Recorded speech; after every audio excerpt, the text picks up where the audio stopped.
আজকে আমি তোমাদের সাথে মাছের ডিমের বড়ার একটা রেসিপি শেয়ার করব। বাঙালিদের খুবই ফেভারিট রেসিপি এবং কমন রেসিপি। তো চলো শুরু করা যাক। দেখুন ফ্রেন্ডস, এখানে আমার সব সবজিগুলো আমি নিয়ে নিয়েছি, উপকরণ ইনগ্রিডিয়েন্টস। এখানে 4 টুকরো আলু, একটা আলুকে ডুম করে 4 টুকরো করেছি। এখানে একটা মিডিয়াম সাইজ পেঁয়াজ আছে, একটা ছোট টমেটো আছে গোটা, আর এখানে ক্যাপসিকাম আমি প্রয়োজন মতো কেটে নিয়েছি। আর এখানে 1 চামচ আদা বাটা রয়েছে, আর এই একটা গোটা লঙ্কা। তো চলো দেখো ফ্রেন্ডস, এবার আমি রান্নাটা শুরু করব।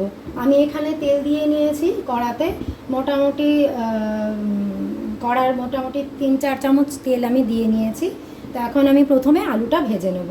তো তার জন্য আমি প্রথমে তেজপাতা ফোড়ন দিলাম, একটা বড় তেজপাতার হাফ।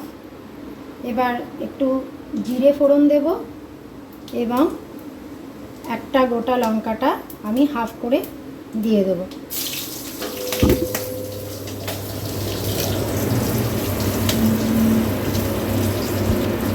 এবার আমি আলুটা ছেড়ে দিলাম, কারণ তেলটা আমার গরম হয়ে গেছে।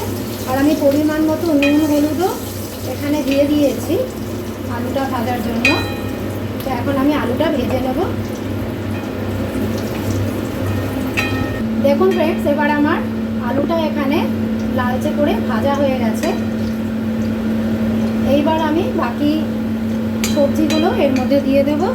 এখানে পেঁয়াজ, টমেটো, ক্যাপসিকাম এবং আদা বাটাটা আমি একসাথে দিয়ে দিলাম। গ্যাসটা আমার কমানোই রয়েছে। এই সবগুলো উপকরণ আমি এবার একসাথে দিয়ে দিলাম আলুর সাথে। আলুটা মোটামুটি আধা ভাজার মতো হয়েছিল। এবার সব উপকরণ দিয়ে আমি একসাথে আলুর সাথে সব সবজিগুলো ভেজে নেব। 5 মিনিট পর আবার আমি এবার একটু ঢেকে দিয়ে ঢাকাটা 5 মিনিট পর খুলবো। এবার আমি এখানে সব সবজিগুলো দিয়ে নিয়েছি। 2 মিনিট পর আমি ঢাকাটা ওপেন করলাম, কারণ আমাকে মশলাগুলোও দিতে হবে। একবারে মশলাগুলো দিয়ে আমি পুরো সবজিটা ভেজে নেবো মশলা সমেত।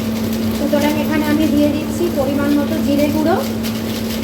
নুন হলুদ আমার দেওয়া ছিল, আমি এখন আর নুন হলুদ অ্যাড করিনি। একটু সামান্য হলুদ দিয়ে দেবো, কারণ হলুদটা একটু কম মনে হচ্ছে। এটা আমি দিলাম জিরে গুঁড়ো। এবার আমি দেব সামান্য কাশ্মীরি মির্চ, অল্প সামান্য কাশ্মীরি মির্চ দিয়ে দিলাম, যাতে রঙটা ভালো আসে। আর গরম মশলা গুঁড়োটা আমি লাস্টে দেবো, রান্নার শেষের দিকে ওপর দিয়ে আমি ছড়িয়ে দেবো। এবার আমি একটু ভালো করে নেড়ে চেড়ে নিলাম। ভালো করে মশলাটা নেড়ে চেড়ে আমি এটা একটু ঢাকা দিয়ে দেবো, যতক্ষণ মশলাটা আমার ভালো মতো কষে না যায়। আমি মোটামুটি 3-4 মিনিট।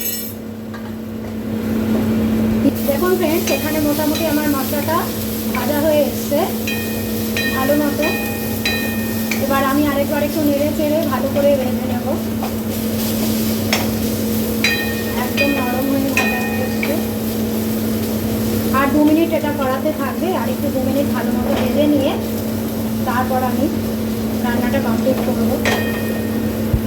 এইবার ফ্রেন্ডস, আমার একদম মশলাটা পুরো রেডি হয়ে গেছে। এবার আমি একটু জল দিয়ে দেবো এবং ডিমগুলো এর সাথে অ্যাড করে দেবো। ডিমগুলো দিয়ে নিলাম। এবার আমি ডিম ভাজাগুলো ভেজে রেখেছিলাম সেগুলো দিয়ে দিলাম।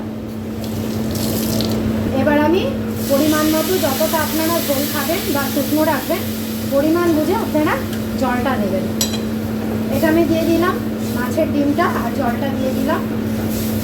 দিয়ে আমি এবার ভালো মতো এটা ফোটাবো এবং প্রয়োজন মতো নুন মিষ্টিটাও দিয়ে দেবো।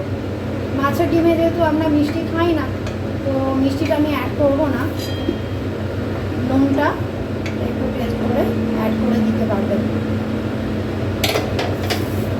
এবার ফ্রেন্ডস, আমি রান্নায় একটু গরম মশলা অ্যাড করবো, সামান্য একটু গরম মশলা অ্যাড করে দিলাম, তাতে সেন্টটা ভালো আসবে রান্নার। এইবার আমি একটু ভালো মতো নেড়ে চেড়ে ফুটিয়ে নেব। এবার ফ্রেন্ড, আমি পরিমাণ মতো জল দিয়ে নিলাম, গরম মশলাটাও অ্যাড করে নিলাম। এবার গ্যাসটা একটু বাড়িয়ে নিয়ে আমি একটুখানি ঢেকে দেবো।